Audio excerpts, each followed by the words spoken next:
La ciencia nos dice que desde el momento de la concepción existe un ser humano que es distinto de la madre. La cuestión es qué consideración jurídica merece este ser humano no nacido, el nasciturus, desde el punto de vista del derecho. Debo aclarar que todos los instrumentos internacionales de derechos humanos reconocen el derecho a la vida. Es más, el Comité de Derechos Humanos de las Naciones Unidas, el Tribunal Europeo de Derechos Humanos, han proclamado que el derecho a la vida es el derecho supremo. Es un derecho sin el cual no existen los demás derechos. Sin embargo, a partir de los años 60 del siglo XX, en los ámbitos académicos, en los organismos internacionales, se empezó a abrir paso una interpretación según la cual solo el nacido es persona y solo la persona es titular de derechos. Por lo tanto, el nasciturus no es titular de derechos y entre ellos no tiene el derecho a la vida.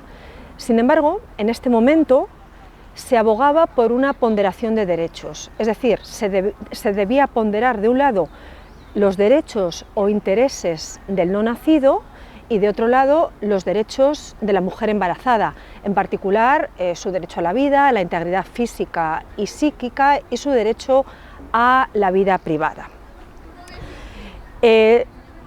Se empezaron a introducir leyes de aborto en los países de nuestro entorno y estas leyes contemplaban el aborto con arreglo a dos sistemas. De un lado tenemos los sistemas de indicaciones y de otro los sistemas de plazos. En los sistemas de plazos se parte de la base de que la mujer embarazada tiene derecho a abortar dentro de un determinado plazo que marca el legislador, por ejemplo, en la semana 14. Es decir, el nasciturus queda desprotegido hasta este momento. Y en los sistemas de indicaciones se parte de la base opuesta.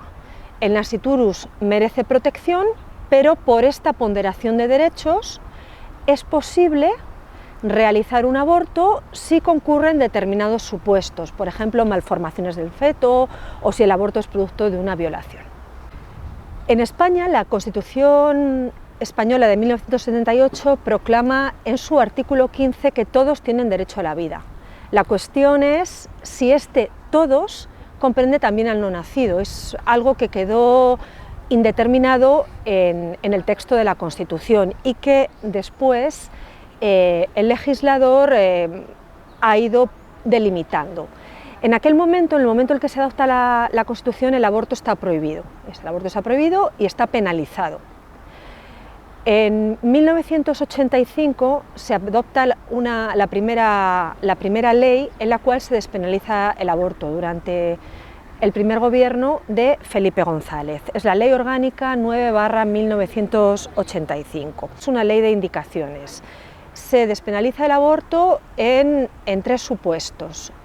En primer lugar, en caso de riesgo grave para la vida y la salud de la madre, en este caso se podía producir la interrupción del embarazo en las 12 primeras semanas.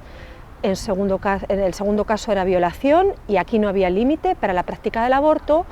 Y el último caso era el de graves malformaciones o taras físicas o psíquicas del feto, hasta la semana 22. El proyecto de ley orgánica de despenalización del aborto fue objeto de un recurso de inconstitucionalidad previo y en su sentencia el Tribunal Constitucional dijo que en esencia los tres supuestos eran compatibles con la Constitución, pero estableció una serie de garantías. Le pareció que las garantías que establecía el proyecto de ley no eran suficientes y posteriormente el legislador en la ley final, el texto final de la ley, introdujo estas garantías que había previsto el Tribunal Constitucional. Aún así, esta sentencia era interesante porque decía que el nasciturus era un bien jurídico constitucionalmente protegido. Por lo tanto, el ordenamiento jurídico debía proteger al no nacido, ¿no? Y estos supuestos eran simplemente casos en los que el aborto estaba despenalizado. En ningún momento se contemplaba el aborto como un derecho de la mujer. Luego sabemos que en la práctica esta ley no fue objeto de la aplicación de esta ley orgánica, no fue objeto de fuertes controles y los 3 supuestos se convirtieron en un coladero, ¿no? Bueno, la situación cambió radicalmente en 2010 con la llamada Ley Aído. La Ley Aído es una ley de plazos. La Ley Aído reconoce el aborto libre hasta la semana 14, por la mera decisión de la mujer, sin necesidad de alegar ningún supuesto, como en los casos anteriores, y que le sería practicado. Se recoge la obligación del médico de proporcionarle una información, pero esta información se da en un sobre cerrado y ni siquiera es preciso verificar que ese sobre sea abierto. Después de la semana 14 es posible el aborto en algunos casos, en los casos de grave riesgo para la salud de la embarazada, hasta la semana 22. Pero debemos tener en cuenta también que el concepto de salud ha ido cambiando. En las organizaciones internacionales ha ido prendiendo un concepto que la salud, según el cual la salud ya no es la mera ausencia de enfermedad, sino que es un bienestar psíquico, físico y social. Es decir, es un concepto bastante amplio de salud, ¿no? Y todas estas ideas están detrás de esta ley Aído. Tras la entrada en vigor de la ley Aído, un grupo de 71 diputados del Partido Popular presentó un recurso de inconstitucionalidad contra la ley. Este recurso se ha resuelto recientemente, en este mismo año, en el año 2023, mediante la sentencia 44/2023. Es decir, ha tardado 13 años en resolverse, lo cual es un plazo anormalmente largo. Bien, ¿qué dice la sentencia? La sentencia, en esencia, confirma que la ley Aído es conforme a la Constitución. La ley, incluso la sentencia va más allá. La sentencia del Tribunal Constitucional va incluso más allá que la ley. ¿Por qué? Porque proclama que la Constitución española reconoce un derecho fundamental a la interrupción voluntaria del embarazo. Afirma además explícitamente que el derecho a la vida viene marcado por el hecho del nacimiento. El nasciturus, por lo tanto, no es persona y no tiene derecho a la vida. Y aunque reconoce que, o afirma que el Estado no renuncia a proteger al nasciturus, lo cierto es que dice que durante las primeras 14 semanas del embarazo debe prevalecer en todo caso el derecho de la mujer. Bien, en definitiva se trata de una ley más radical, una ley muy radical, una de las leyes más radicales que existen en derecho comparado, que afirma que, bueno, que ya el aborto no es un hecho en principio punible, una tragedia, algo que, bueno, que debe realizarse en determinados casos, digamos, extremos o graves, ¿no?, con una gravedad suficiente, sino que, al contrario, el aborto ha pasado de ser un delito despenalizado en algunos supuestos a un derecho de la mujer. Es un cambio totalmente radical, es un cambio radical de filosofía, ¿no?, de filosofía jurídica. Y notamos también que la sentencia del Tribunal Constitucional se aparta radicalmente de la sentencia anterior de 1985, sin que justifique adecuadamente cuáles son las razones que hacen necesario este cambio de doctrina.